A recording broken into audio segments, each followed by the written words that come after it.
Regardez, regardez, regardez ce jour, marquer ce jour, vraiment c'est la Nakba pour nous, c'est notre Nakba.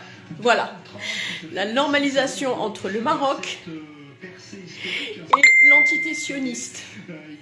Alors, le 10 décembre, retenez cette date, c'est vraiment la Nakba pour nous. Incompréhensible, même s'il y avait des échanges officieux, mais comme ça, de façon officielle, annoncer une normalisation avec l'entité sioniste. C'est un jour noir aujourd'hui, regardez. C'est un jour noir, voilà. Voilà la décision unilatérale entre le roi et l'entité sioniste. Je dis unilatérale, parce qu'on ne nous a pas consultés, parce que les Marocains sont contre cette normalisation. Parce que évidemment, quand on impose quelque chose de façon aussi dictatoriale, évidemment, que cet accord est passé sans, mais pas en notre nom, en tout cas pas en mon nom. Je tiens à le préciser. Cette vidéo, je la fais comme je la sens. À l'annonce de cette normalisation, j'ai eu honte d'être marocaine. J'ai eu honte et j'aurais honte maintenant de dire je vis au Maroc et je suis marocaine. J'ai honte parce que c'est un poignard en plus qu'on plante dans le dos des Palestiniens. J'ai honte parce que c'est le président de Lejnat al-Quds qui a décidé de normaliser. J'ai honte parce qu'on fait fi de 100 ans de guerre, de génocide contre le peuple palestinien et qu'on n'a aucune possibilité de démontrer qu'on est contre cette normalisation. Voilà, donc je partage cette vidéo comme vraiment je le sens. J'ai eu très mal, j'ai eu honte, je me sens humiliée. Je voudrais ici dire à ces sionistes qui nous regardent, ou en tout cas qui me regardent, c'est pas en notre nom. Cette politique est une politique issue d'une dictature. Aucune consultation. Même le gouvernement qui se dit pro-palestinien et qui nous soutient des fois dans des actions, même eux n'ont pas eu le choix. Donc sachez bien, sionistes, sachez bien tous les dirigeants, c'est pas en notre nom.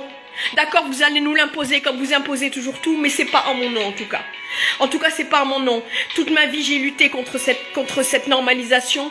Pas de normalisation avec des fascistes, avec des sionistes. Et s'ils viennent, qu'ils sachent qu'ils viendront, mais malgré nous, c'est honteux. J'ai honte aujourd'hui de ce jour. Je marquerai ce jour comme une nakba pour moi. En tout cas, je pensais pas le vivre. Je pensais que j'allais mourir bien avant de voir ce jour-là. Malheureusement, je le vis et je m'y attendais pas, même si officieusement, dans la traîtrise et dans la sournoiserie, il y avait des échanges avec l'entité sioniste. On se le cache pas, mais comme ça, de façon officielle, annoncé comme ça au monde entier et passé dans des chaînes israéliennes comme cet accord, je suis vraiment dégoûtée.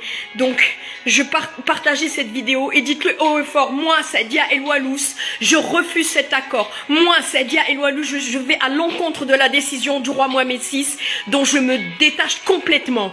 C'est inadmissible et qu'advienne ce qui adviendra, je refuse cette normalisation. C'est une honte pour nous Marocains. Vraiment une honte. Vous n'avez pas le droit de nous faire subir ça. Jamais, jamais l'entité sioniste ne sera l'ami du Maroc ou l'ami des Palestiniens ou l'ami de qui que ce soit sur cette planète. C'est un mal absolu. Et il n'y a pas de normalisation avec le mal absolu. Donc moi je voulais le dire clairement, je me désolidarise complètement avec cette normalisation qui est une honte éternelle et ce 10 décembre 2020, je m'en souviendrai toute ma vie et vous devriez aussi vous en souvenir. C'est